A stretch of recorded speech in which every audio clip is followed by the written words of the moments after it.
lovely cup of tea. Thank you. Hey! Clapping on my own again, eh? So, I think that was the first. Well, no, we did do way. We do way every time. But you refrained. You went. I'm trying to be chill today. So, I can't do it. I physically can't be chill. Sorry. So, yes, welcome to the Toast Train, everybody. Good to have you with us. Absolutely, indeed. So, we've got a packed show today full of really cool stuff. We will introduce our guest very soon. But coming up on tonight's show, we have musical appearances from Stephen Kelly. And music from Johnny Kay and Seb Phillips of Magic 9. We have some new stuff coming up from the Witch Kids. And also Georgia Crandon. And not to forget our guest piece of toast topping delights as well, which leads us on to introduce our guest tonight, Mr. Michael Murcott, everybody. Hey! I must say, I've known Michael for a long time, so has Amy. Yep. We know Michael from being the guy that sits at that table at the front of the college, which no one was dead sure what was going on. Turned out, totally ran the gap. But Michael does say he's the senior library assistant for Westminster Libraries before working at Braintree College as a senior learning advisor. So that's where the senior learning advisor obviously sits, which is at the front door, which looks like the reception, which I'm sure every time someone said, where's this, where's that, where's the toilet? Yeah. Michael, thanks for coming on the show. Also, you're a big space enthusiast. It says here you buy and sell shares. We'd love to talk about that as well. Also interested in ecology, biology, the environment, global warming, weather patterns, and basically all the cool stuff that I can't wait to bend your ear on. So thanks for coming on the show, mate. It's nice to be invited. So, you said earlier you might be a little bit nervous, but don't be, because you are more than prepared, because, you've sat at the front of that college putting up with all the shit kids. People getting hit on the back of the head with the fake hammer. Yeah. I've got a confession to make, actually. Basically, there was a rumour going around the college when we were there that you are a martial arts... Yes, I do have bad motherfucker. I do have a black belt in karate, yes. Yes! The rumours are true. So basically, I don't know if you remember this, but I can't remember if it was Cole May or Adam Biggin that helped me formulate this master plan. Adam Biggin, I remember, is the one hitting... Yes, so basically, we kind of staged a fake scrap in the library, right? And it was obviously ridiculously over-the-top rubbish. Just to see if you would come fly kicking in, windmilling and kung fuing and karate chopping and stuff. We didn't get that reaction. I think you just had a huge go at us, just to be quiet. And doing. Yeah, only the drama kids would come up with that stupid plan. Like nobody else in the college would come up with that, but we would, and we did. So, but yeah, we didn't get the reaction we got, we wanted, but. So I apologise now, but it was hilariously funny. We could have just asked you, but Because obviously it was set up. I just didn't know why you were doing the setup. That's the thing. Because I think Adam was... Well, we weren't very good actors at the time. Adam was saying, it's for a project. Really? Yeah. Actually, now you say that, pretty much every time we got into trouble, that was our go-to. We're researching a role. It's for a project. I remember the video project they made us do, and we just basically recorded our version of like Jackass. It was Jackass, wasn't Trigger it? Happy TV shit, and basically got failed. Why did you do that? Oh, project. But yeah, so you must have, other than that day, you must have seen some stuff at that desk. Well, there was some weird things happening. I don't know whether... that probably topped it as the most kind of unusual thing as it were. There were people throwing snowballs around and various other kind of... What do you think you're doing? Did you get snowballed at the desk? Yeah, there was somebody was pelting one of the windows with snowballs, so it would go... Boom. It's kind of... Why would you do that? Because really, we're all 7. But there is a man at the desk, and it's snowing. Someone's got to get the snowball. So, Westminster Libraries then. So was it just the commute that made you change? Or? Oh yeah. I've been doing it for 14 years, and it was kind of like, because Braintree train service isn't great, so I'd be taking a 6:47 train in the morning, and sometimes not getting back to 10 o'clock at night. It's kind of like, my body was going, I just can't do this anymore. Doing it for 14 years, and What, even with all the karate training? Doesn't really help you when you kind of coming back at 10 o'clock at night and sticking something in the microwave, eating quickly, going to sleep, waking up at 6 in the morning and going in again. It's kind of... And especially when you're going somewhere that's very quiet. So you can't even like have a chat, wake up again. So so the commute was the main reason for bidding it off. And converting to college where I could just walk to work and walk back again. It's kind of... It's a no-brainer. Yeah, it was so much easier. So were you there, because obviously the college recently, unfortunately, closed and is now being changed into houses or something, I'm guessing. I were you there till the end? Or? No, I left before the ending. The management there wasn't particularly conducive to a good working environment, and they cut a lot of what they call level 3 courses. That's all the A levels and all those kind of courses, and the similar ones. And it was getting more like we're just warehousing students who are just paying the fees, as it were, getting the college some money, but not really, keeping them off the streets, as it were. It's kind of like, I wasn't education. I want to be in for the education, not for kind of like keeping students off the streets, as it were. Like this is a bit of a look at me status, or look at us. Oh, that's unusual. But I don't know if you got the same vibe, but I found that the years, obviously because we were there, but the years we were there, and looking and knowing the previous years to us, I felt like we were at quite the peak of enthusiasm. I don't want to say the word like talent, because that's not what I mean. I mean like enthusiasm, like people, like good groups of good people, good stuff, but good students for whatever, you know.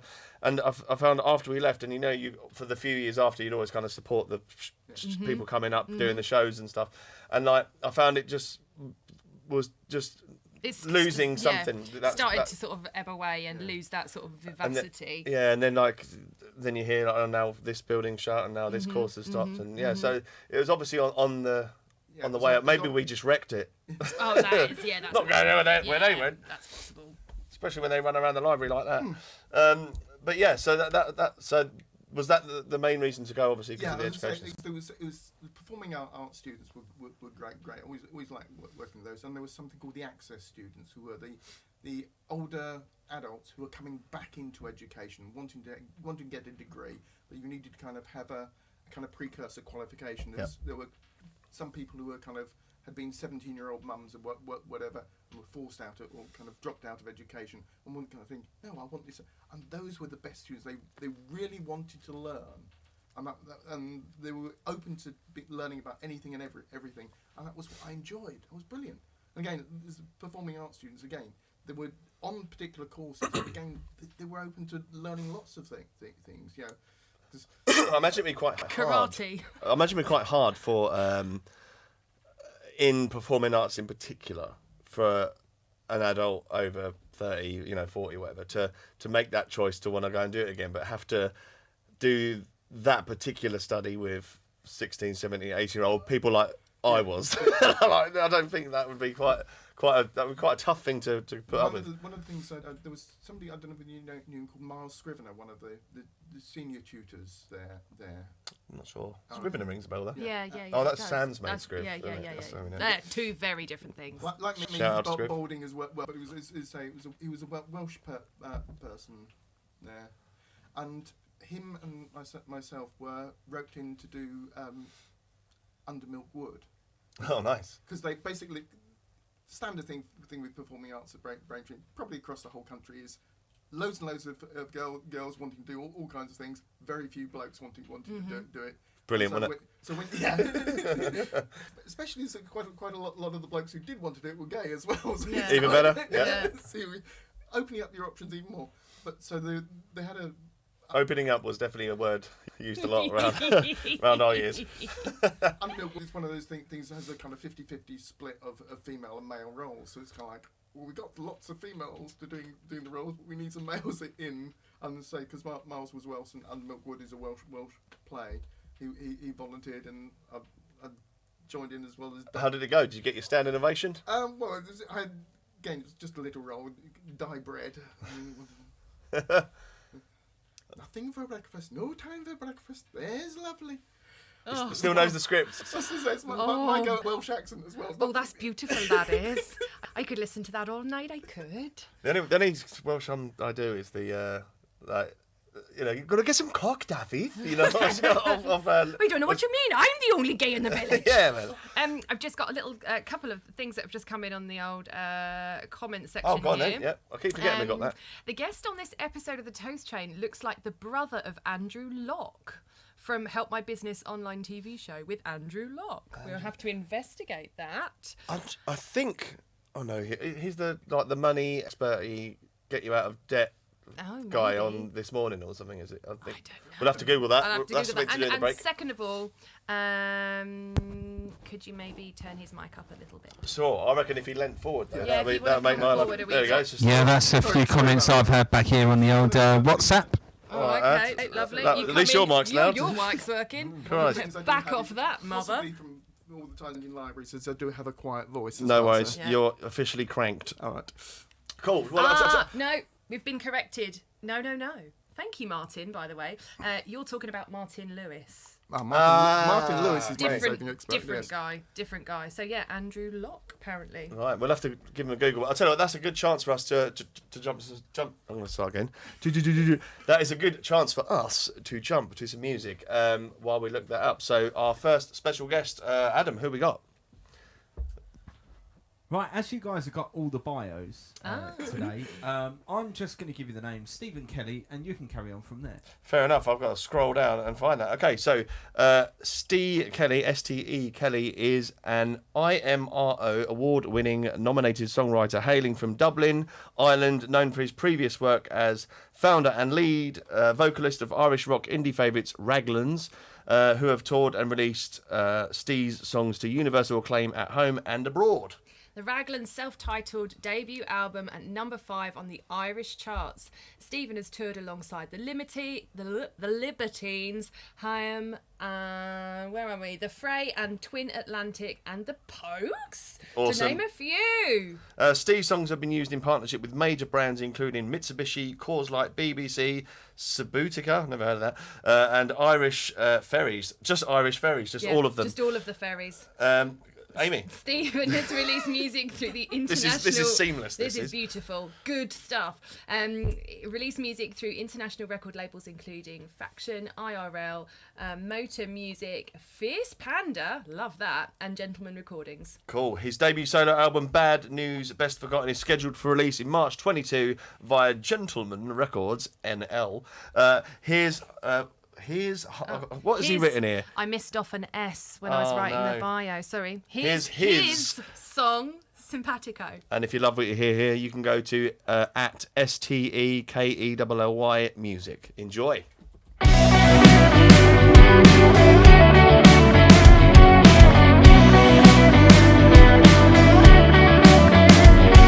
Confused by simpatico. Ask yourself, where did the money go? Where does it go when it falls from the top shelf? Settles in the middle, stifles every cry for help. Being robbed by omnipotence, sullied by rings of power in the midst of enlightenment. Why do new things frighten us? Yeah, barking up the right tree, looking underneath your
Bravo. Very enjoyed gentlemanly that. music. Yes, that was STEKELLY music. That's obviously not how you pronounce it. It's probably Steve Kelly, but just give you the spelling there for the Instagram.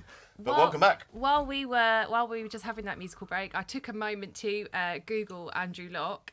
Hopefully, we're going to try and put a picture up of the two of them side by side. And yes, Martin, you're absolutely right. That's a glorious find. I think you can at least bang it in the comments on Facebook. Yeah, I'm going to try and do that from my brain to my phone. Maybe not right now though. For those who don't know, Michael Murcott is quite the enthusiast, as we said earlier, of space, things covering from black holes, star formations, the prospect of life on other planets, and space exploration. So I have a feeling this is going to be one hell of a rabbit hole we're about to jump into. Go for it, yes. But let's do this. So tell us everything about space. Where would you like to start? We're talking about colonising other planets. Yes, Elon Musk is 100% going to live on the moon one day, isn't he? I think he already bloody lives there, mate. He's certainly on a different planet. Probably the best shot is actually settling on Mars rather than the moon. And yes, but that's I've totally lost where I was going to go. No, but because it's something like you can get water somehow, isn't it? The key thing for any kind of settlement is water, and we know for certain there is polar ice on Mars. So, and from the ice, you can split the ice into hydrogen and oxygen, and from that you've got rocket fuel. And the advantage... So you can get home again. Well, yeah, you can get home again, but also the advantage is both Mars and the Moon have got less gravity than Earth. A lot of the problem with launching a rocket into space is the fact that basically the gravity's pulling you all the way back down again. So if you can actually go to Mars, set up a settlement, kind of mining the water, as it were, you can then have a rocket that's a lot easier to get in space. You can build a bigger spaceship. Sure. So that's kind of almost like a refuge. This is why they say what we need is a jumping off point for further space exploration, and why Mars or the Moon might be that point, even though you're only just getting into space, because you're talking about Proxima Centauri, which is our nearest star that we can get. There's 3 stars. That's why they call Alpha Centauri. Proxima Centauri is the one that's just a little bit closer to it. But it's 3 stars kind of in a star system rather than 1 star like we have. But that's... sorry, I've got the notes down here to make sure I get... I love your note. He's got a notepad down there. Loving that. It's only got a few We words, need that, Amy. But that's 4.2 light years away approximately, which is a very massive distance for us to go. Basically... That's not the commute you want to make to the library in that place, is it? Basically, we've got Voyager 1, which I think left in 1977. They did that kind of tour around all the planets. That isn't yet a light day away. Basically, it takes light about 22 hours to reach Voyager 1. And we're talking about something where the light takes 4 years to reach.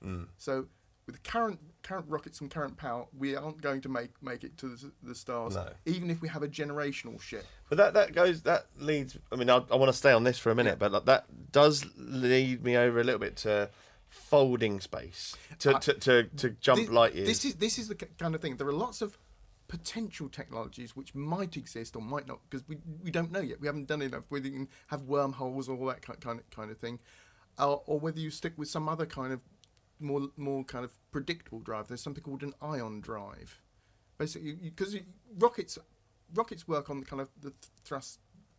Basically, the more you chuck out the back and the faster you chuck it out, the faster your rocket goes in the opposite direction.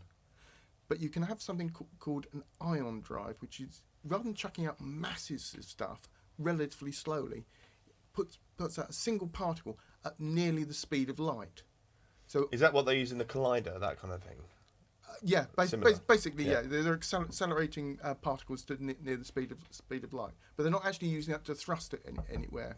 But you can put it on a rocket or an ion drive rocket, and it produces not much thrust, but a little thrust on a very regular basis. Because you're only using ions, you don't need a kind of big rocket with huge amount of storage space for all the hydrogen and oxygen. Yeah. You can just use kind of little ions and fire those off. So you get a very slow, gentle acceleration, but it can keep you going for much longer. So you could possibly get nearer to the speed of light with an ion drive than you would with kind of a rocket drive. Because with a rocket drive, you know. But even still, though, the amount of light years, as you say. Oh yeah. It would Well, be. the other thing is, once you've actually got it going, the problem is you can't be going at near the speed of light when you reach the star. What you've got to do is to have some way of turning the thing around and slowing it down. Because the last thing you want to be doing is going near the speed of light towards your target. We're nearly there. We're here. Bang. Yeah, we'll say if you stop at the planet, you crash into it and you're dead. You obliterate it.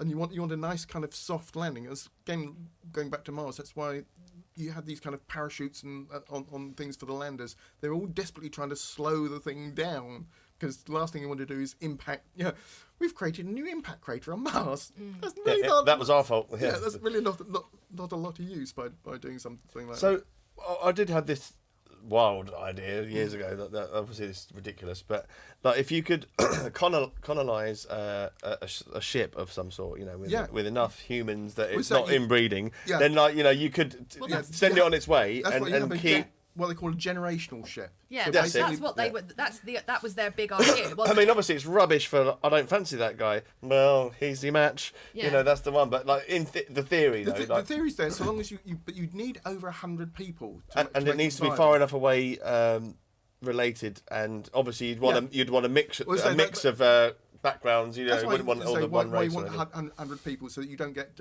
any genetic problems as you say you're inbreeding. But even Well, it's more so like some people die Well, young, yeah, some yeah. people have this Yeah. disease. Obviously, they'll have to vet everyone and be superhumans and all that. But yeah, there's that one. But once you're talking about 100 people, that's 100 people needing water and 100 people needing food and all these kind of things, and that makes the ship even bigger.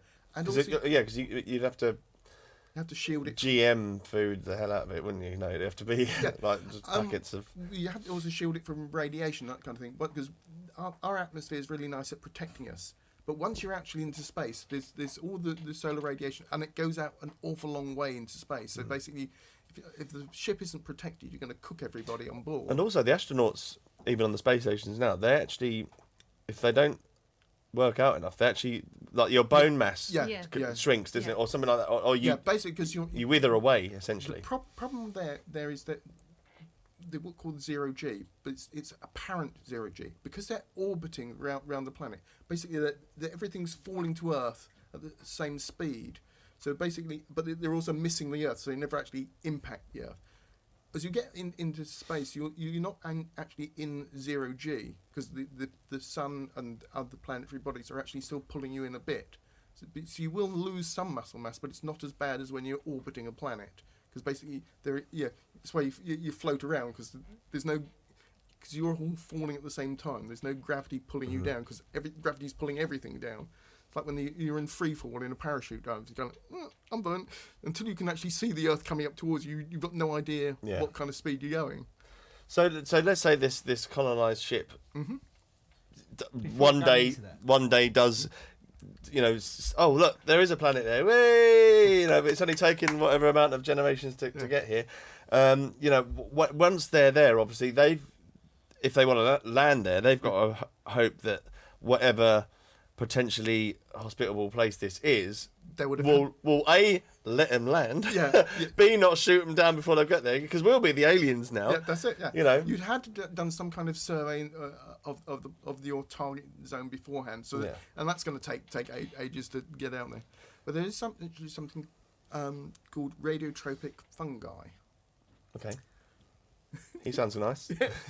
Basically, there's the same kind of fungi they've found growing in Chernobyl. So basically, most things need solar radiation. So basically, light to photosynthesize. That's where basic unit of food is that. So all our plants, even our animals, eat the plants. So they're all based upon solar radiation of light. But it's not radiation as we know it. That you know, Well, that's going to grow two heads out of you and stuff. Electromagnetic radiation is part of that kind of spectrum, but the light is just a very limited part of that spectrum.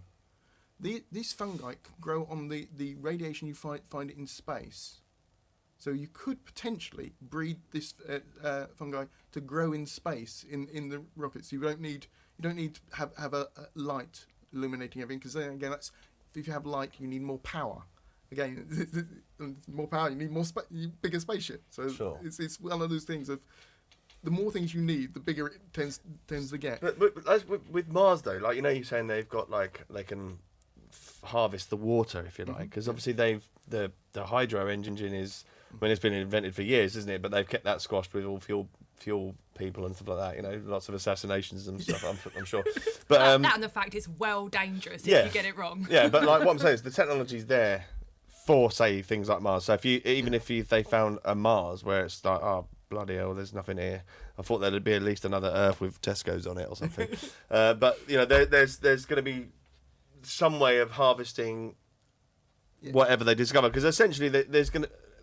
I imagine there would be a few new elements and things like that that's not been figured out. But I guess if they're in space, then they're going to have certain qualities of matter, if you like, that we're going to be familiar with in some way.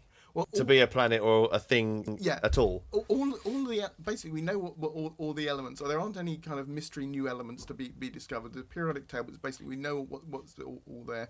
Basically, as you get further up the periodic table to the elements, basically atomic numbers of 100 or more. Basically, these are unstable. They break apart very easily. So all the kind of stable things like your carbon, hydrogen, and oxygen, all that kind of thing.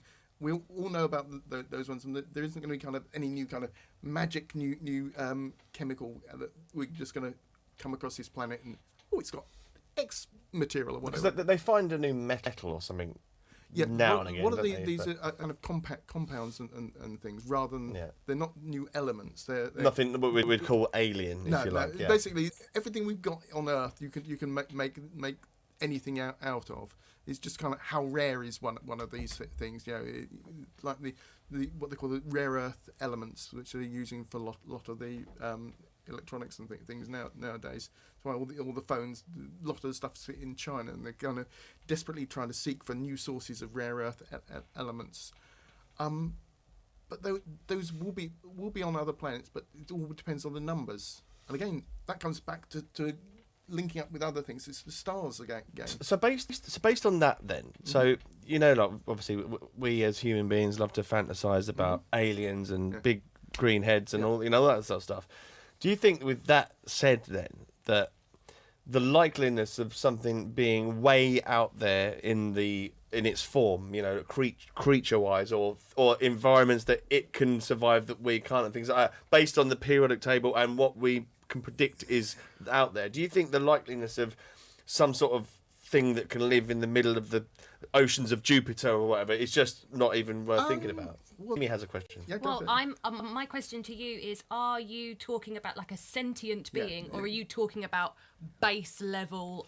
Well, maybe like anywhere in between. I guess for fantasy's sake, it's something that can like go, "Hello, I'm an alien," or whatever. Yes. But like, obviously, environments are environments, and that even on Earth, there's certain fish or whatever that can live down there, and there's certain birds that can live up there, and whatnot. There's obviously a spectrum there, but what I'm getting at is if the periodic table kind of dictates a little bit of what can and can't be. Also, but there's also the thing. Earth history dictates a lot of what our life is like. Basically, there was kind of limited sources for life on Earth, and a new planet could have any kind of way, what they call the primordial soup, basically where the amino acids kind of naturally formed and started bonding together and broke apart and formed again. We don't know how that actually happened, and the circumstances it might happen on another planet, and whether they'd use DNA or some other element for recombining things, and whether you use, because we're carbon-based life forms, it's possible you could use lithium or some other chemical. Carbon, hydrogen, and oxygen are nice because they react with water, and you can build up nice long chemical strings, and that makes advanced life possible. But you can get one of these little things called tardigrades. I don't know if you've heard about them. I'm familiar with the tardigrades, actually, because also known as water bears. Basically, these have really strong survival things. But you can actually tardigrades will survive in the vacuum of space. Which is how Discovery got to season 4. Okay, I've not seen that. But, it's not out yet. It's just been pulsed. So explain it. Is this like a? It's a tiny organism. A living thing? one- Yeah, a living bit one- like a fungus. Yeah. Okay, fine. It's a kind of eight-legged bear. It looks. All right, so it's actually like a Well, hello. no, yeah, but it looks like an eight-legged bear, but it's microscopic in size and lives Tiny in water. Hence why it's a water bear because Gotcha. it looks vaguely like a bear, but it will. But there's something called OU20, which is the Open University O20, which is a fungus again, which also can survive in the vacuum of space. And there may be other things. Is it dormant while it's there and then springs to life again? It doesn't live in space. It can ya. survive in space. It basically can survive the things.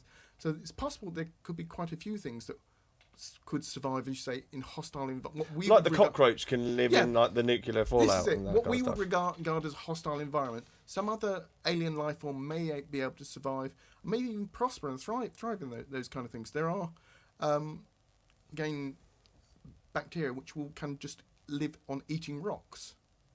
Yeah. That's sort my diet. Again, you Rock wouldn't cakes. but you wouldn't get advanced. you wouldn't get advanced life forms like that. Again, your question about intelligent life form, because basically the energy you get from eating rocks is minimal. So you have a bacteria which can't move much or whatever, can't do anything more. And I bet they don't get charged for it either. I bet, they don't go to the rock checkout, beep, like just buy a bit. But we're going to go to another musical act in a second. And then- Before you do that, Oh, sorry, Ed, go on. before you do that, can you just admire this screen? Love it, Oh. yes. So here, ladies and gentlemen, thank you to Martin, who, if you're just joining us, has come in and said that our fabulous guest, Michael, this evening, looks like the brother of Andrew Locke, who has a TV show, which we will link in here, because we're just nice like that. And yes, and I think you're absolutely right, Martin. You have you hit the nail on the head there. When we come back from our musical break, we have a fantastic question from the comments section, which we can hit up. Okay. Now, just before, I just want to... I watched the film Titan the other day. I don't know if you've heard of it. It's quite a new one. Right, no. And basically there's a star or a moon, I can't remember which, it must be a moon, obviously, that goes around Jupiter. Yeah, Titan. Titan, yeah. is a moon around Jupiter. Fine. Yeah. So basically in the film, Earth's going to shit, as it is Yeah. now. Fossil fuels all gone, all that stuff, riots and everything's got on its arse. And they discover, obviously this is total fiction, Yeah. but they discover that they could potentially augment a man or some men to be able to live in the conditions on Titan to then build there and Titan turn is it certainly around. one of That bollocks? no. That's the question. It's not brilliant, but it's not awesome, but it's kind of halfway in between. Titan is one of those, like the Moon and Mars. Titan is kind of like the third best option, as it were, in our solar system for supporting life. What's It's- second then? Well, my order would be Mars, Moon, Because Titan. Titan is very, very far away. Yeah, It's I mean, also obviously, very, but, very cold, Yeah. but which like is a major but problem. with Yeah, Mars, yeah. obviously, like you said, you got the benefit of harvesting the fuel. But Yeah. Moon, what's on the moon? A flag. Just a, Or two flags. yeah, Well, got the footprints. again, there may be water underneath the surface of the moon, Got ya. but it's not on the surface, not as readily available as it is on Mars. And again, the moon is kind of slightly within the Earth's atmospheric shell. Basically, we think about our atmosphere kind of fading as it goes out, but it actually does stretch just beyond the moon. So although So you still have to weigh a factor 50. well, no, although they say the moon doesn't have any atmosphere, it doesn't have any atmosphere. Well, that's why they can walk on it, right? No. Oh, that's gravity. I'm That's getting well lost now. But basically, the moon shares a part of the Earth's atmosphere. So, Okay. but it's not enough to breathe, not enough to survive, or one of that kind of thing. Does it worry you though that with the word harvest that eventually creepy they're word. just going to run out of that as well? They're going to Well, we don't bleed do- that dry, and then they're going to use Yeah. the Mars hydro engine instead. Well, again, we're kind of like parasites inhabiting the Earth. Well, yeah, we don't have a great track record, No. do we? Because, I mean, a lot of the argument is why on earth would Why we on earth? spend... Hey! Why on earth would we spend so much of our resources and finance trying to colonise another planet when all of that money, literally all of that money, could cure our problems here. Yeah. That's the big space argument. But we can come back to that with a fantastic question from our comment section, and I think we're going to have some new music now, aren't we? Sure thing. So I believe Magic 9, right? Okay, so next up we've got Johnny Kramer and Seb Phillips, who are two members from the band Magic 9, a fantastic crew. That's a group of people from Geneva in Wisconsin. Here's their song Suddenly, which has a major Americana vibes. I listened to this earlier. So you can catch them on YouTube and on Facebook at The Magic 9. Enjoy.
times we'll meet again. But instead I prefer it if you stayed in my head. 'Cause if we do see it through, we can go our separate ways. Over time you'll be fine for some life for better days.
Oh, Lovely. yes. Have a bit of that. Loving the multi-camera action there. Yeah, love a lockdown vid. Fantastic. So if you've loved any of the bands or the acts that are in the show, so I don't know which camera I'm looking at. I'm going to pick that one.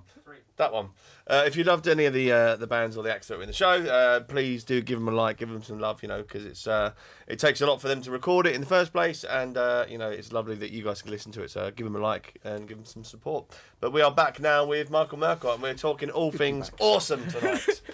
We've covered stretching time. We've covered colonising ships and hopefully not inbreeding, landing on planets, changing water into rocket fuel, the lot. I mean, there's more to it than that. But and we were just about to go deeper down the rabbit hole. So someone had a question. We've got a couple of massively awesome questions here. Right. If we crack nuclear fusion, isn't that supposed to be a mini sun, basically? So couldn't that be used for photosynthesis? Well, this is why I'm coming around talking starfleet formation. Basically, there's two types of nuclear power. There's nuclear fusion and nuclear fission. But I would have got points for that if I was on Mastermind. Was you like, me? I knew that. I knew that.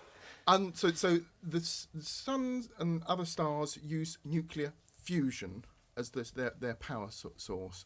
And we have been hunting for what's known as cold fusion, which is basically being able to bang atoms together, fuse them together, release energy. But the sun, of course, uses enormous pressure to basically force the atoms together, and also heat as well, which makes it kind of go properly.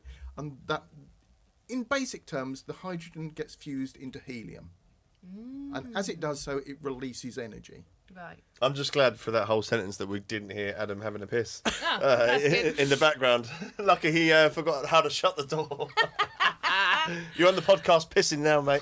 God. Carry on. We used to be classy. What happened? Right, going back to so basically, it's very, very difficult for us to create energy by nuclear the fission. So because you need enormous pressures to actually do that. So basically, the start of the universe, there was basically virtually all hydrogen with a little bit of helium, and when the stars started to kind of coalesce and form together, the gravity pulled in all the hydrogen, and that then started the nuclear fission right at the heart of these kind of new stars to actually create the energy, and that's when they started to glow and produce nice lots of heat. And as they produce more and more heat, they start burning up the hydrogen and converting it into helium. So it's not burning as we think of, lighting a piece of wood. You don't need oxygen. It's purely the sun and other stars. They're purely driven by nuclear fission. Sorry, nuclear fusion, not nuclear fission. The power stations we have on Earth are driven by nuclear fission. So this is splitting up big atoms like uranium and plutonium and dividing them up into smaller atoms. And again, that releases energy. Now, there is a kind of a trade-off. So basically, you can fuse. I get splitting and fusing. It messes me brain up. So you can fuse hydrogen together to produce energy. You can fuse helium together to produce energy. This is what the stars do. Our sun is a kind of a main sequence star, and eventually, once it's burned through all its hydrogen, will then start burning up the helium. Now, the problem there for us living on Earth, it probably won't happen for about 5 billion years, so don't have to worry. Earth will We can then, wait. Yeah. Earth will then convert into what's known as a red giant. Basically, the heat that it's producing as it starts to fuse helium is a lot more than just fusing hydrogen. So basically, the sun will start to heat up even more. Go for it. Question, Amy. Amy. Is that when it goes supernova? No. We're coming to that bit. So basically, so the sun then expands. So that's why you get a red giant, which is what the sun will turn into. It's pretty bloody big already, isn't it? Well, the problem is the diameter of the red giant that the sun is likely to get into will be approximately the orbit path of Earth. Oh, nice. So when it starts, even halfway near us, we're knackered. Yeah. But once it turns into a red giant, we're done. The planet's done. That's why we need to have moved to some other planet by then. Just to be scary here. Yeah. How kind of like likely is there like a turning point where it can just start to happen? No. Or is it always a slow development? It has to basically burn through all the hydrogen. As far as we know, it's got at least 5 billion years worth of hydrogen to go through. Yep. The problem, again, coming back. But you can't like just trigger. No. All these Panic things over. about in science fiction things. We launch a rocket into the sun and it suddenly blows up. You just can't do that. Bruce Willis can. Yeah, the physics With an orchestra the behind physics, the physics just isn't there for that to happen. And the other thing is, the larger the star is, and this is where it gets kind of counterintuitive. The larger the star is, the quicker it burns through the hydrogen. That makes sense. So basically, because you have more pressure and more thing, it reacts quicker. So basically, the hydrogen goes quicker. So big stars last for a very short length of time.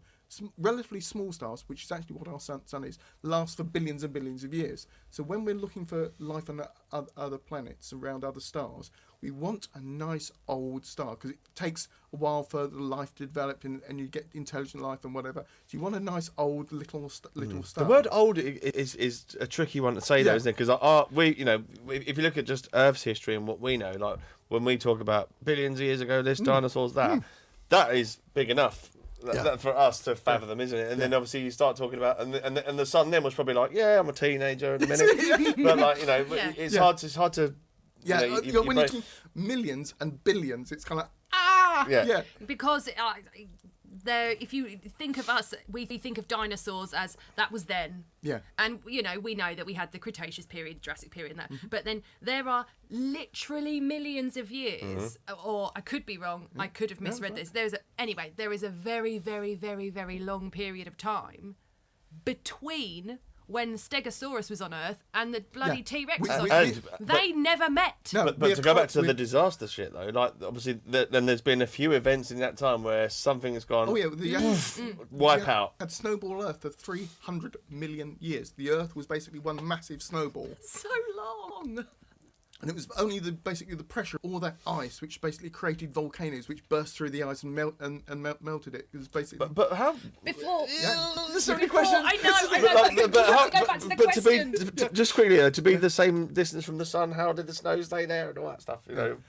If we sort of orbit in the same thing, and then we have a lovely sunny day, everyone gets the socks off. There was basically. You had different forms of life which produce oxygen or carbon dioxide, which alter the atmosphere. There we go. And that basically then either raises the temperature or lowers the temperature of the Earth. And then you can then lock into a particular thing, because once you've got the snowball, there is very little life on Earth that can change it. Yeah. Right. So going back to the question before we do the thing that me and Rob always do. Yeah. So, just to clarify, fusion. Yeah. Why can't we use it for photosynthesis?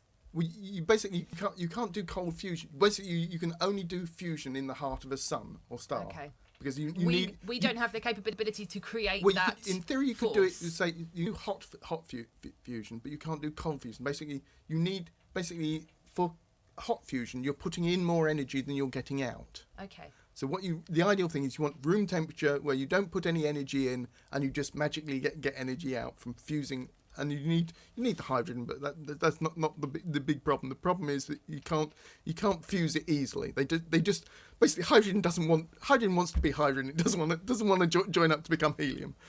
Okay, may I go with one more question? Please do. Okay, because I've only got silly ones. Did Mars once have an atmosphere, and is it theoretically possible to create another? Extra points if you can quote a film in which they did this. Almost certainly Mars did have an atmosphere. The problem is that Mars is significantly smaller. Is it like Weatherspoons when you walk in? You're sticky. Not sure about this place. The problem is that Mars is significantly smaller than Earth. So it didn't have a kind of a really hot core, which would create a kind of a magnetic thing, which would then create a kind of protection against the atmosphere being blown off by the solar winds. Okay. So basically, what atmosphere it did have, as Mars cooled down and lost its magnetism, the winds eroded. It just knocked the solar winds just knocked it away, and that's what you're left with. You wouldn't to have a. Bless you, mate. Have a drink. Take your time. To recreate a permanent Mars atmosphere, you would need to basically restart its magnetic field, That's not really going to be Okay, well, this is That's is gonna why cost you.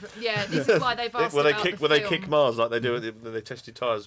What Yeah, you not could sure do about that. is kind of build a whole series of small greenhouses and have a kind of a stored atmosphere underneath the greenhouses. But again, was it Total Recall?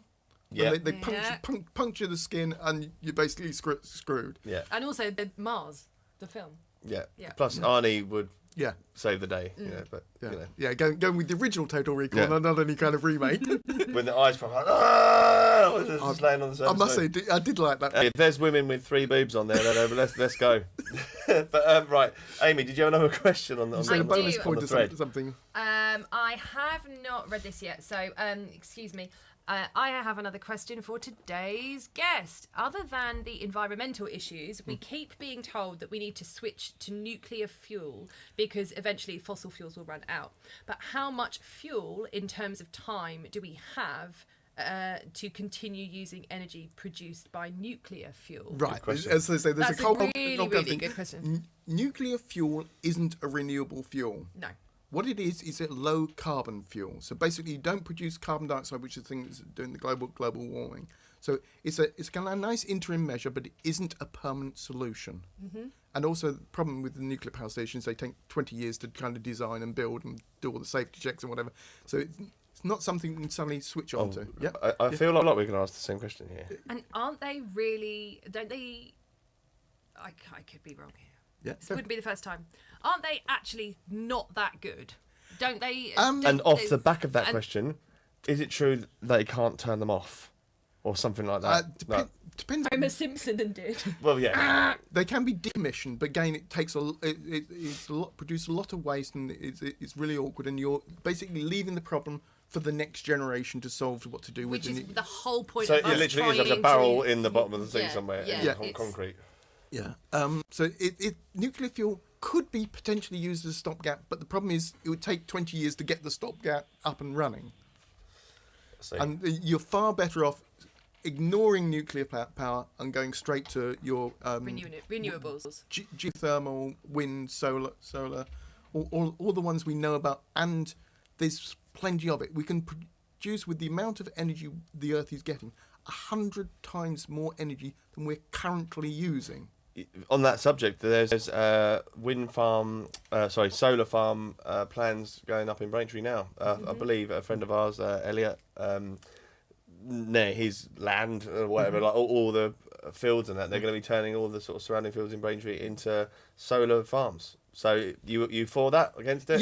Yeah. I was saying, the one I can just imagine a cow now with like a solar panel on its back, you know. Well, the one thing that I think is lots of good uses for renewables that are currently planned, but the one I think that's underused is what's known as geothermal energy. Basically, underneath the Earth is actually quite warm, and a lot of that's due to like places like Cornwall has granite, and the granite contains a lot of uranium. And this uranium is basically splitting up on its own and keeping the rocks warm. So you can actually pump liquid down to the rocks, heat it up, pump it back up, and you've got virtually free, unlimited energy. Yep, go for it. Is that the same as, I know a lot of people now, hopefully more in the future, are starting to put in ground source heat pumps and that sort of thing. Yeah. Is that a different thing altogether? It's a related thing, but it's similar. Yeah. Basically, it's a smaller version of geothermal energy. Right, okay. Yeah. Because that's rad. Well, it is rad. Well, look, And- I would love to just keep going, because I know I've just have so many questions, but we do need to eat some toast We at do some need to point. eat That's Now, right. what I love about tonight's episode in particular, that we've gone into some real depth, you know, some real clever stuff, and now we're about to just giggle Decimate it with toast. over some toast toppings. In fact, what is toast made of chemically? It's go on. If you burn it, it's carbon. Yes, sort of. There's something called Isn't everything? there's something called the Maillard reaction. Basically, most things have sugars in them, but they also have amino acids. And basically, what you're doing, that kind of browning effect, is actually a chemical reaction bonding the amino acids to what they call reduced sugars, and it basically bonds in it. And that's what makes kind of biscuits, toast, marshmallows, toasted marshmallows, all those kind of things really taste really nice.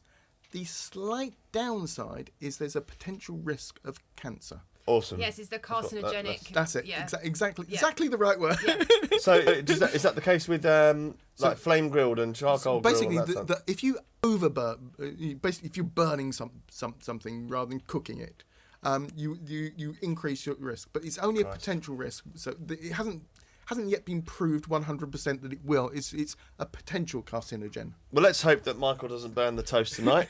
That's but also rob off the old chicken at the weekend, isn't it? yes, indeed. But okay, so we're going to jump to another bit of music now, and then we're going to see what Michael has brought us for tonight's toast. But before that, let's have the Witch Kids. So the Witch Kids are a two-piece indie pop and rock band who write twisted love songs for awkward romantics, which is the most accurate description I've ever read. Brackets. Amy. Their incredible haunting themes are soft, beautiful and straight from the heart, so check out this amazing song, Carnival. If you like what you're about to hear, you can go to thewitchkids.co.uk or Twitter @witchkids, Instagram thewitchkids. Enjoy.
Who do I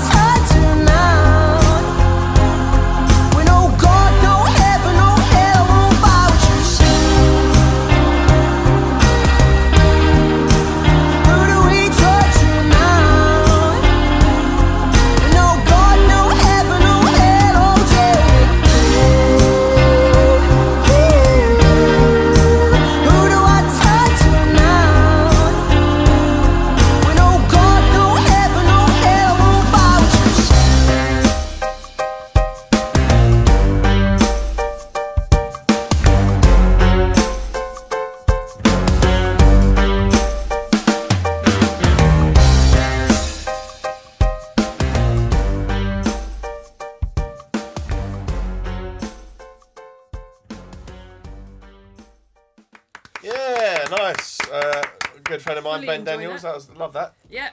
So Good last on one. the Witch Kids. So once again, website thewitchkids.co.uk, Twitter @witchkids, Instagram @thewitchkids. Go give them a like. Go and give them some support. We're here tonight with Michael Murcott. We've been talking about some really, really cool space stuff and really intellectual garb. But we're now going to go to really stupid stuff that's more like me and Amy. Yeah. And Toast. we're going to talk about toast and what goes on it. So Michael, we've got some toast in the toaster, toasting away right now. But drum roll. Let's reveal what you got. I almost went with Heinz sandwich spread. Almost went with Almost. it, which is going to be better than that. Well, no, because the problem with that is it does have egg in the kind of the salad cream that's in it. So I wasn't sure whether Amy would be okay. Amy's basically ruined this show because we can't eat anything fun. No offense. And Carry I on. know you've got lemon curd and that kind of thing for it. So you probably had something similar to this before. I'm going with a marmalade. Ooh. But this is Taste the Difference Sainsbury's Bitter Seville Orange Marmalade. Oh, get It's in. Sounds it very really, posh. it really has a kind of powerful tang to it. I love a tang. So it gives you a bit of an edge when it goes down. Lovely. Very, So very I saw you walk in earlier with There the you big go. bag. Yeah. And I was waiting for the big reveal, and then a She's tiny ready. pot came out. Right. Okay. Don't burn yourself. Health and safety. We don't have any. Yep. Oh, and this is granary loaf. I thought Yeah. I'd switch it up tonight. Vibe in the granary So that's the right amount of charring, I believe. Is that looks like a good bit of toast? That sounds pretty good. My normal taste for that would be slightly less charred than that.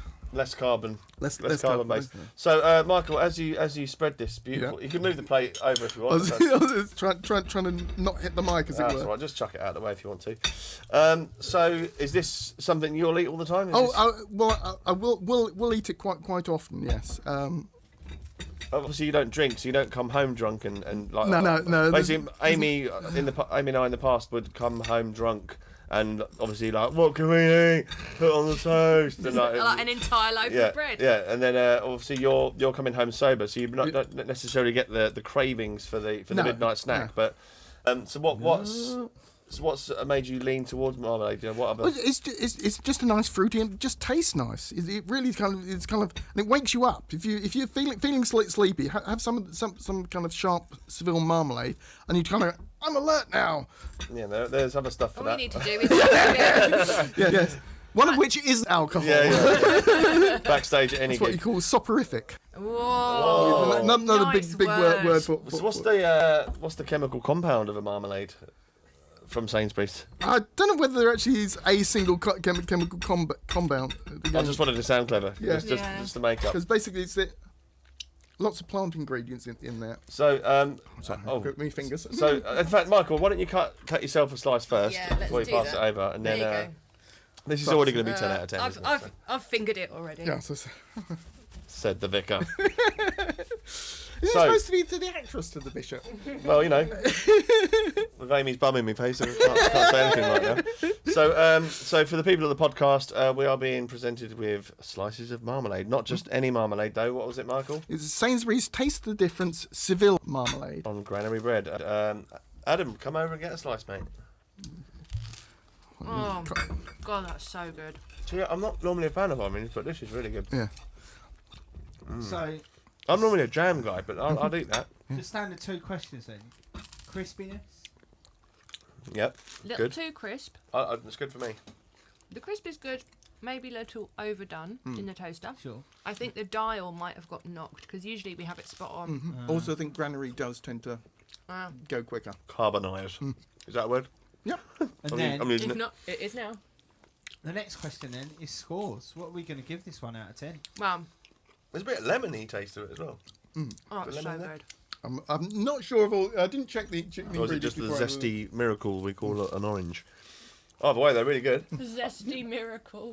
I love I'm that. not.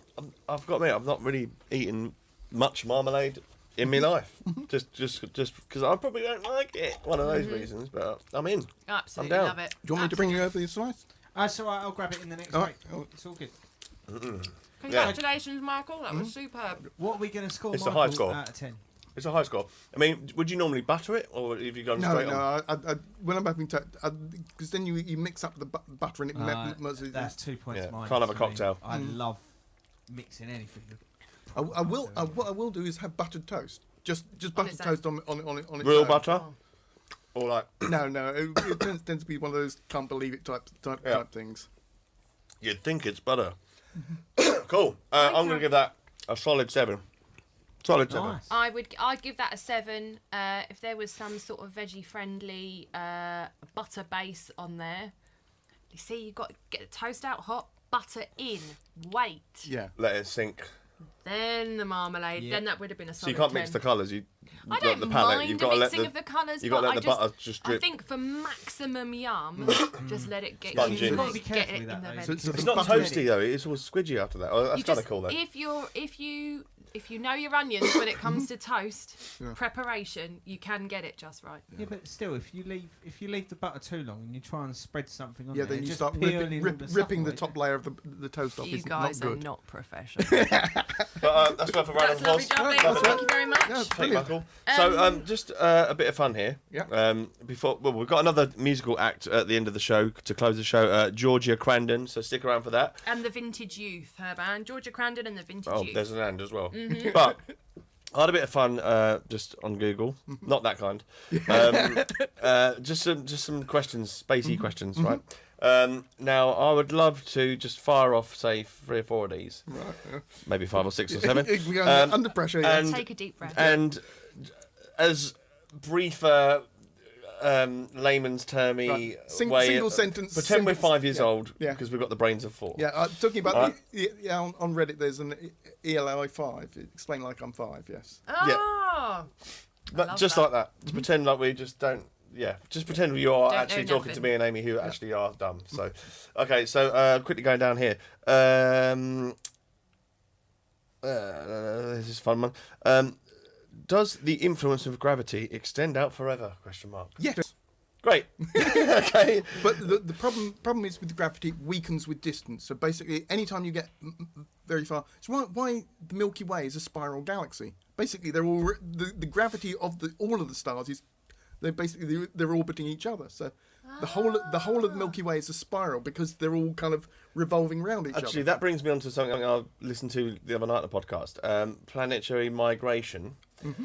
Now, this is the only way I could explain it. So, can the gravity of one Yes. movement, Orbit. can someone steal, if you like, still take the ball off someone else and throw you over there? Basically, is yeah, that what it is? It is likely that early on in the formation of our solar system, there were more planets, and one of them got ejected from the entire solar system. So basically, and then either joined another or slingshot into something else.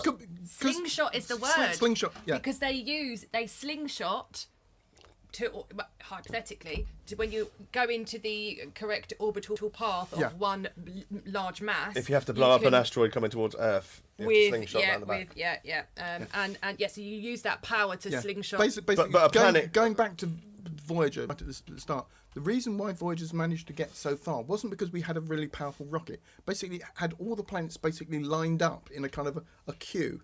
And basically, as it went past one, it got a gravity assist. Bit of a curve. So it was getting pulled in by the gravity of the planet, and then kept on orbiting, and then left off towards the end. So basically, yeah, that was called a gravity But that's assist. to assist a thing moving through. But like I'm talking about, say, just for example, Earth's going around here, Yeah. and like Jupiter's going around there. Like say, and at one point, can the pattern revolve around in such a way that this one drags itself closer to that one because he's bigger and all that sort of stuff. That thing definitely does happen. The advantage we have in a single star system is the orbits are generally fairly stable. So once we form, these orbits aren't really going to change much because everybody's kind of lined up in a rather ideal situation. Nothing's getting set up. But if you've got a binary system or even tertiary system, then I've got a couple in the shed. the orbits can be really crazy, and the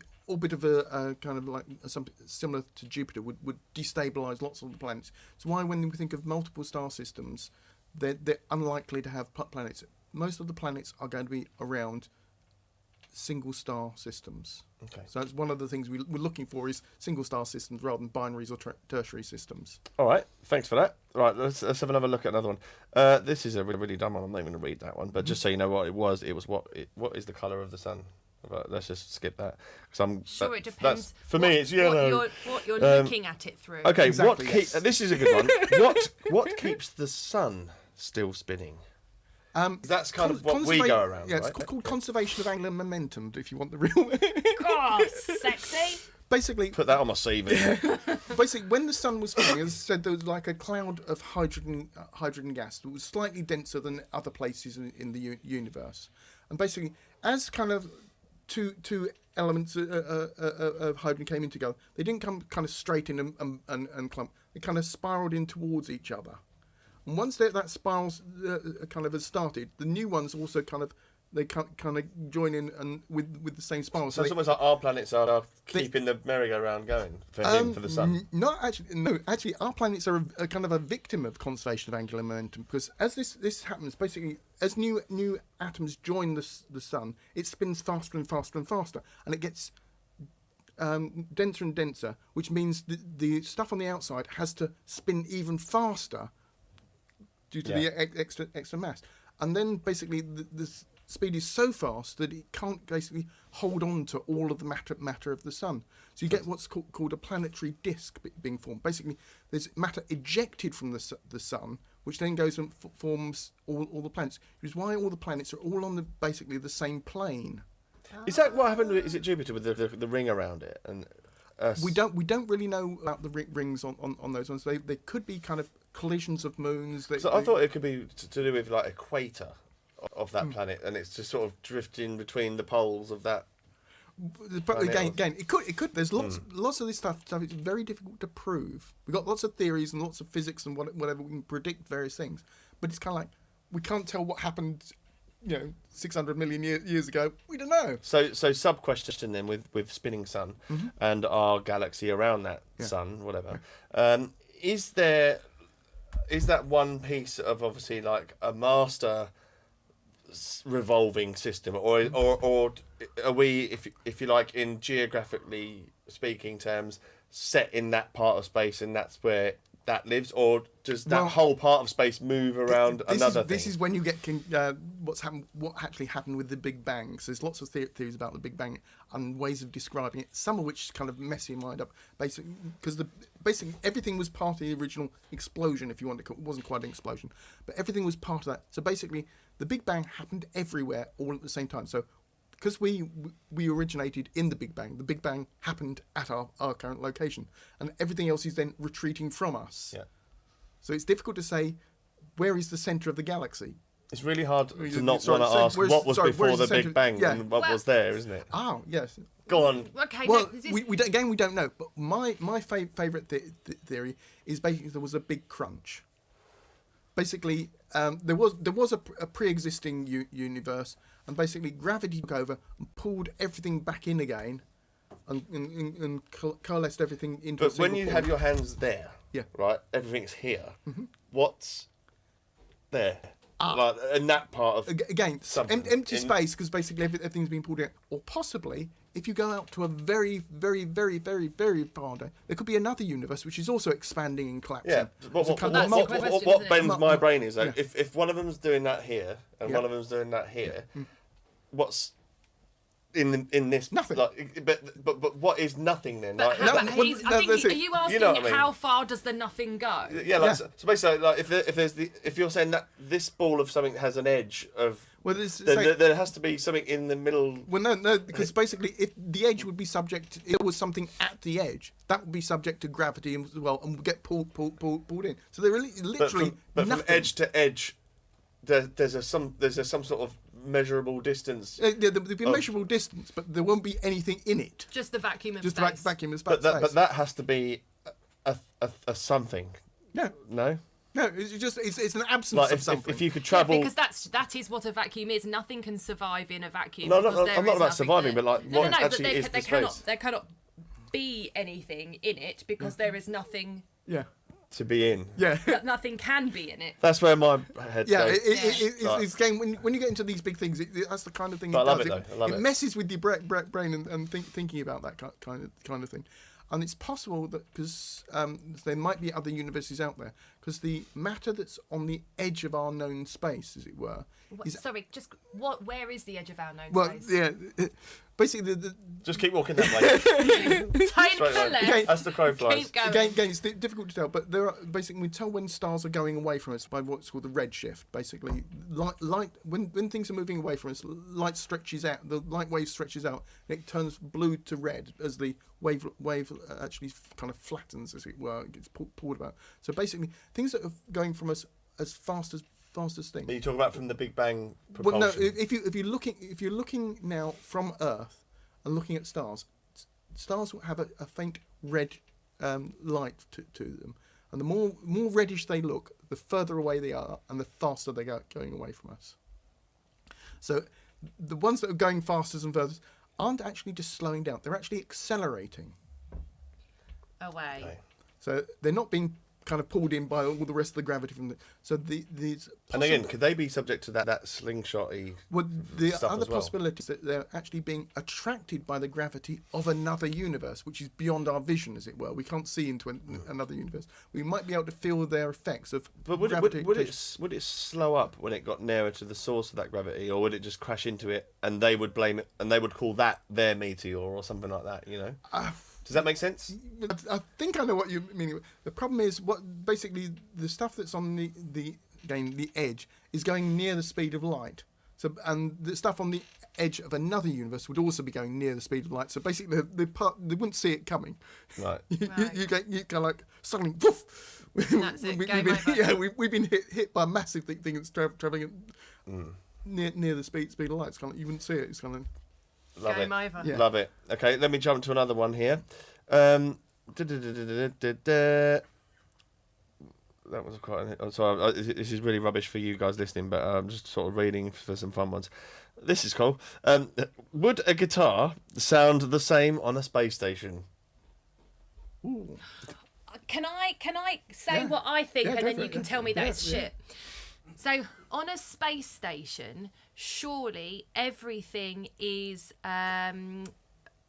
replicated. So it cannot exist on a space station as it does on Earth, because technically you're not doing the same. They're not in the same atmosphere. You're recreating it. Yeah, It's fake. There is an artificial atmosphere on the space Artificial, station. that was But the would word that I was looking not for. create So it the sound for your create- ears the I- same? Would Yeah. create a very similar effect. There have been musicians who have played on the International Space Station, and they do. It's recognisable music. Now, whether the 0G would have any or the apparent 0G would have any effect on the music, especially for a guitar, which basically is dependent vibration. on the vibrations, I'm not sure. Well, you might basically have a guitar. As you strum the guitar, it just and continue the sound. It wouldn't stop. I suppose in the ship, though, as you said, like, you know, you can have a webcam chat with your family. You can hear them saying hello, how are you? Yeah. So you can hear audio, Yeah. if you like. But And our voices and I would vibrations, imagine aren't they? because of obviously there's oxygen in there, like they've managed to make So it habitable. you get air resistance and that kind Yeah, of so but I kind of can imagine in the vacuum of space, if the guitar could actually survive out in No, there, which because you can't hear anything in a vacuum. Yeah, there's no So would it just be basically Nothing. the strings would vibrate, but there's no sound. Sound There's nothing depends to on travel the in. molecules to actually sound. So basically, if you tap a table, it's the molecules within the table which are transmitting it. If you're talking, it's the air which is transmitting it. Yeah. And again, it's another force. so? Is it like if you screamed in space, Well, you wouldn't hear? that's where it comes from. No one can hear you Yeah. scream in space because they Okay. they can't. You know one of those kind of Newton's cradle toys with those kind of balls suspended. Basically, sound relies on the Newton's cradle effect. Basically, one ball swinging to the other, touching another, touching another, touching another. Bing. It's and transferred energy. That's it, and it's that which you hear. Without the atmosphere or without something to transmit it, you can't hear it because there's nothing transmitting the energy from person to person. This one's quite funny. Why have NASA spent millions developing a pen that would work in space when a pencil is just as good? It's also first, it's a myth. They didn't. Okay. The problem they really have is pencils made from graphite. And basically, if you have your nib of your graphite break off and float around the cabin and go into all those nice electronics which are powering your spaceship You're and done. short it out, Yeah. you basically, for the want of a kind of basically a normal pen, you're possibly going to wreck $100 million thing. Sub question then. Yeah. Why With didn't the- they with just the- use with- crayons? No, but with a pen, like the ink in the well, Yeah. with the no gravity situ, Yeah. like like you always shaking your pen and trying to get the ink to like licking it Again, and all that stuff. Like, That's why they is it a bit knackered as well that way? That's why they spent the money developing. Yeah. So it wasn't a silly thing to spend money on. But it wasn't. They didn't. But they've got keyboards; they can write it down, can't they? Well, a lot of it was what happens if things go dark and you can write on a board and communicate to somebody else, as it were. Yeah, interesting. All right, that's not a bad question. Okay, But well, it's the Amy, have you got dangers one? of graphite. yeah, we've got a couple. Sorry to cut across you. Go ahead. No, That's so the dangers. it's the dangers of graphite floating around electronics. It's something you want, because again, if something goes wrong on the spaceship, it's kind of like. But that could be anything. Like you could sneeze and a bit of spittle or something Well, like again, that goes no, into the they're machines. protected against those kind of things, but a little tiny piece of graphite is potentially, Lethal. yeah. Yeah. Right. Launch okay. codes. Yeah. just- Okay. Okay, so we're talking about the Klein bottle here. Okay. Are we continuing to look in the best and ideal place for scientific answers? Well, this is deep, man. Or could the reason we are that we are still in search of some significant answers be that there may be a fourth dimension that we've yet to discover and have access to, akin to theories such as the Klein bottle? And should we be working more towards discovering that to get our answers? Well, again, you go into things like string theory, where there's possible 13 dimensions. The problem is, it's kind of, how would we know? How would we register it? We're so used to being in a three-dimensional world and having three-dimensional thing. We're kind of, it's an almost impossible thing to think about a fourth dimension. It's kind of, how do you think about how do you even see a fourth dimension? It's kind of like, so And is it happening right now? Yeah. We'd be spending an awful lot of money, time, brain resources to look for something. We have no idea what it is and how to process it. Banking on that when we do find this thing that we don't know what it is, The world doesn't that inform it's us. got that it's got the answers we're looking for. Yeah, it's one of those things. If you've got the time and money, it's nice to do, but I wouldn't consider it to be a priority. Mm-hmm. There are bigger and better things to spend the money on than that. Mm-hmm. But if some university kind of wants to go with it, because sometimes you got kind of, when you're searching for something and you haven't got a particular goal in mind, you're just generally searching. You sometimes come up with some really useful stuff that you didn't even think you were looking for. Mm. Well, that's science yeah, in a nutshell, that's it. really. Well, Isn't it? so some when people say, what are you doing this for? Why are you doing this? Doing it for science just because there might be something that just pops up. We don't know. Yeah. You've got a probe. Yeah. Probe. Probe. So one silly question, one slightly more silly question, because there's lots of very heavy ones Silly here, which question. I would love to ask, Yeah. but I don't know if it's going to be as quick to answer. So the first silly one is, have aliens ever visited Earth? Probably. Okay, fine. And the next one is, where was it? Actually, there's two here. How long can a human in outer space last without a spacesuit before exploding? Or would they explode? They certainly freeze. The problem is that you as soon as you get frozen or whatever, your blood would start to boil and that kind of thing. It's some really nasty. Is it instantaneous done? It's not instantaneous, but it's pretty quick. Problem is there's So no. if, like, as in, if you open the door, Yeah, happens? basically there's no pressure on you. So basically, a lot of what we regard as temperature is actually regarding as pressure as well as how hot something is. So pressure and temperature are kind of part of the same equation. So as you take away the pressure, basically things boil and whatever. They're not heating up; they just boil. It's basically your blood would turn to a gas. right. Wow. And Because my brain is confused for so many reasons. Yeah. But you think of the cold of space, don't you? well, it's an absence of heat. Definitely put a jumper on. Yes. Again, this is one of those things about vacuums and things. It isn't. Space isn't particularly cold. There's just nothing there. To warm it up. Even in the sun. The sun. if you can see the sun. But again, the sun is hot, and it has hydrogen, helium, and what they call plasma, which is the kind of the big arms that you see going out. So the sun actually has stuff in it, and it's also when you're going through the fusion process, there are parts of atoms which get produced, and those get ejected. That's what we call the solar winds and solar radiation. So there are when the sun's producing it is stuff. Shoving stuff out, but it's relatively small. Solar winds can knacker us, can't they? Yeah. As what's called a coronal mass ejection. Basically. Sorry, to stay on that point very quickly. Isn't it because your body goes into some kind of shock trying to warm up? It's basically so. Basically, shock anyway. Basically, there'd be so many different things happening to you. And even were you to be able to get yourself back, survive for a few seconds and get yourself back inside, basically the impact on your body would mean you were dead.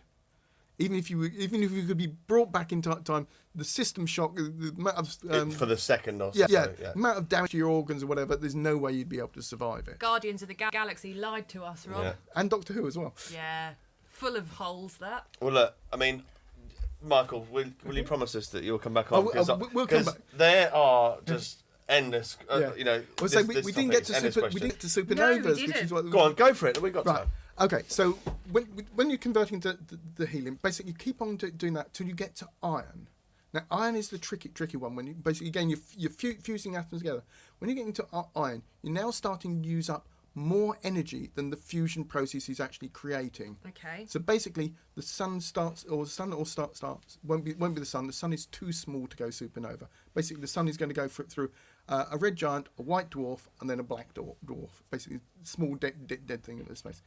But once you start creating iron, you're starting to cool down. So basically, there's no energy being created by the act of fusion, but there's energy being sucked out of the thing by the fusion of the heavier elements. Again, that's when you start producing after producing iron, you're then starting producing the uranium and all those kind of gold and all the other heavier elements. Which is why when you split those heavier elements up, they produce energy. Right. So you've now got a big star which is getting colder because so what happens then is basically it starts to shrink back in on itself. But as it starts to shrink back on itself, that pressure is now creating more heat. So it's now starting to generate heat. But because the thing is collapsing so quickly on the edge, it's coming in almost at the speed of light, kind of, and heating everything up. So the stuff that's on the edge of the star has momentum coming in, and it takes a while for that to slow down and stop. And as it's coming in, so basically, and then it's starting to heat up again. So it's kind of poof. So you got to go somewhere. Yeah, and that's what the supernova is. So it's that kind of star collapsing in on itself and then exploding. And so the outer shell of the star gets scattered all over the place, and that's where your heavier elements are created. Which is why people space say junk. Well, no, it's why people say humans are stardust. We literally are. We are the result of a supernova, because basically without stars going supernova, all that there would be hydrogen and helium. No rocky planets, no humans with carbon, oxygen. No toast train. No toast train. Yeah. So you need toast. No toast. Yeah. You need a supernova for life to exist. So in theory, we've had supernova on toast tonight. Yeah. That's a 10 out of 10. Yeah. Champagne supernova. Almost as good a pun. No, we'll leave that one out. Just one last question, and it's a stupid question. RE supernovas, how often do we acknowledge that there has been a supernova somewhere in our universe? Are they a regular thing? Does the chap at the Hubble go, oh, Janice has gone supernova? Yeah. Or is it like a really once in a lifetime thing? Because obviously you say that when they start imploding, it's obviously speed of light. Speed of light. Right. Near as damn it. Yeah. If that's the case, how much warning does one get, and also how often does it happen? Right. Again, the problem with supernovas is you need a big star, There aren't as many big stars as used to be because they burn up their fuel so quickly. So there's not many of them out there. But yes, you can tell when a star is going to go supernova. And I'm just trying to remember. Are there any that we know about? Well, yeah, there are. This one. And is that a problem? Yes and no. If they were close to us, a star going supernova would be a threat to life on Earth. The good thing is, as far as we know, there aren't any supernovas that are really close to the Earth, or When you potential say- supernovas. When you say close to Earth, how close are we talking? Oh, we're talking again. Talking about. But I suppose they would have already happened. Yeah, and then again, we just only get the information of it coming towards us. we see what happened several hundred years ago. Again, one of the things we're talking about how far the 4.2 light years for our nearest star. Then we're talking hundreds of light years away for potential supernovas. So if you sort of just get brighter one night, we go fuck. Right, Yeah, well, prepare. again, there is. I'm trying to remember the name of it, but there is a star that was in that's relatively close, several hundred light years away, that possibly is going through that kind of stage, and there's thoughts: are we going to see a supernova? But when we're seeing it now, but obviously it could have already happened. It's already happened. Yeah, Yes. That's the one thing. But again, when you talk about stars and the distance, if you talk about the volume of a sphere, basically you think about the radius as being a relatively short distance. Basically, the radius from Earth out is 4.2 light years to Proxima Centauri, our nearest star. But then when you keep on going further out, basically there are 8. Sorry, yeah, I've got to get. I've wrote this down. This is one of my notes. There are 8 stars within 10 light years. But if you expand the bubble out, it really gets really weird. Within 100 light years, mess with your figures. How many stars do you think there are within 100 light years of Earth? So there are 8 within 10, and our nearest one is 4.2 light years. 4.2 light years away is the nearest one, and what was the question? There are 8 star systems within 10 light years. How many are there going to be within 100? And it's weird because you won't think this number. I feel like. Oh, I think it's millions. I feel like the answer's not many. It's like, huge. Very little. Yeah, you think it'd be not bad, but it's 14,000 stars within 100 light years. And how many of them are on the edge? Well, this is what I'm trying to remember which star is potentially What's the getting. question? Because I'll ask Google. It would be. What's the name of the nearest This is awesome. supernova? IK Pegasi. Pegasi. The closest known candidate is IK Pegasi. Yeah. Pegasi. Yeah, That's the Italian Currently version. estimated. However, that by the time it could become a threat, its velocity in relation to the solar system would have carried IK Pegasi to a safe distance. So we're all good. Yeah, we don't need to lock down. So they are so rare, Keep your so bunkers relatively rare, and so far away that basically that isn't going to be a major threat to us. And people are keeping an eye out for these kind of things because they want to see one. Listen, Michael, we're going to have to wrap it up there. But this has been. Beetlejuice. Beetlejuice, that's it. Yes, This has been one of my favourite podcasts yet. Yeah. I'm all about this, and I could, like I said earlier, I could just go on and on and on. It's been phenomenal. Into the night with this. But will you promise us you'll come back and we'll pick this up where we left off? Definitely come back. Yeah. I think next time we get you on, we'll Michael maybe, Murcott answers all. Yeah, try and talk maybe more earthbound. Yeah. quandaries. Because I missed out on diatoms and the daily depression and all these kind of things on the Amazon and all that kind of things. Yes, this is our That's where we're starting this off is our next. Stuff. This is what we I love. feel This a is what we love. series So, coming on. Yes. oh, The Michael Murcott special.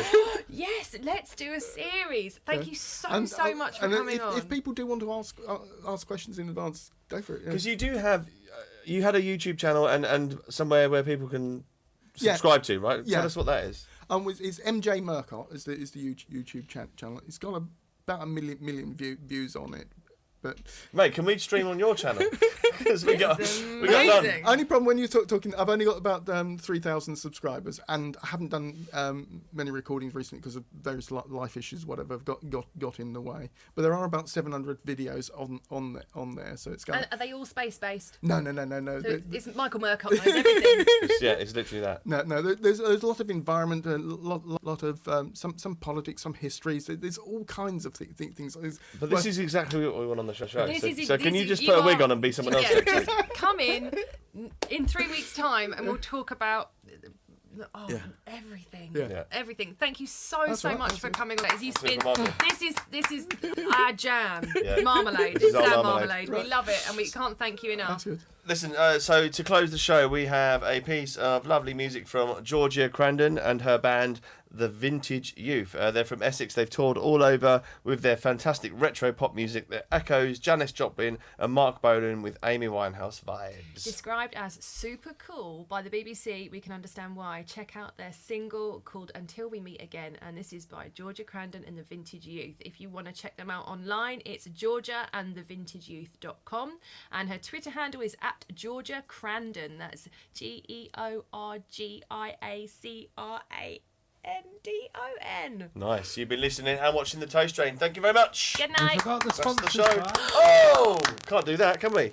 Sponsors. Oh yeah, the people that keep the lights on. Absolutely. So to my left here we have the Braintree Printing Company. If you want something printed like our lovely brick wall, which is not a real brick wall, it's just a Had you fooled? brick wall on a canvas, or if you'd like a poster or a pop-up banner or just Anything printy. basically any of Earth's matter, any of Stardust that you'd like to have printed on, then Braintree Printing Company are the only people on the planet Earth that you should consult. And also we have to give our thanks to Parcel Broker, so you can save money sending with them if you need to get your goods from A to B. That's another thing I wanted to talk to you about, Space Bridge. Next time. Okay. Space Ladder. Yeah, Space Ladder. Save money sending with parcelbroker.co.uk. Please do join us again in 3 weeks' time. We love you. Thank you for joining, and we love you, and thank you for joining us. Awesome. That's the show. Good night, everybody. See you soon, guys. See you later.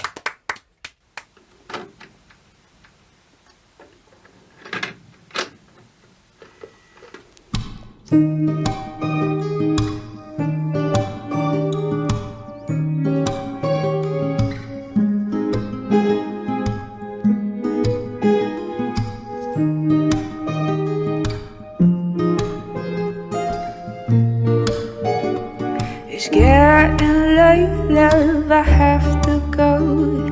I hate to leave your precious soul, but while I'm gone, you'll be in my thoughts until we meet again. I feel so vacant when we part. The miles between us seem so far. So kiss me hard and make it last until we meet again. In the corner of my mind there's a pocket with your name inside. No one else can reach that high. So baby, I'm yours and you're mine. Sweet contentment under sheets. I remember nights like these while I'm away and counting down the days until we meet again.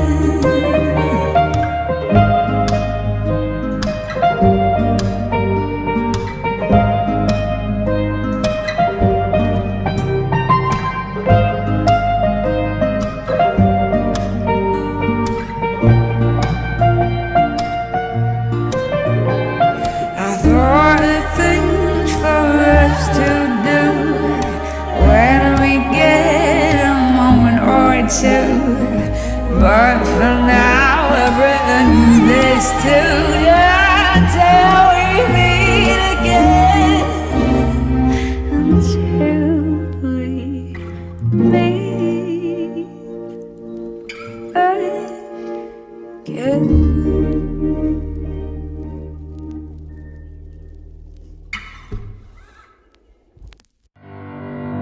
Whoa, put the kettle on.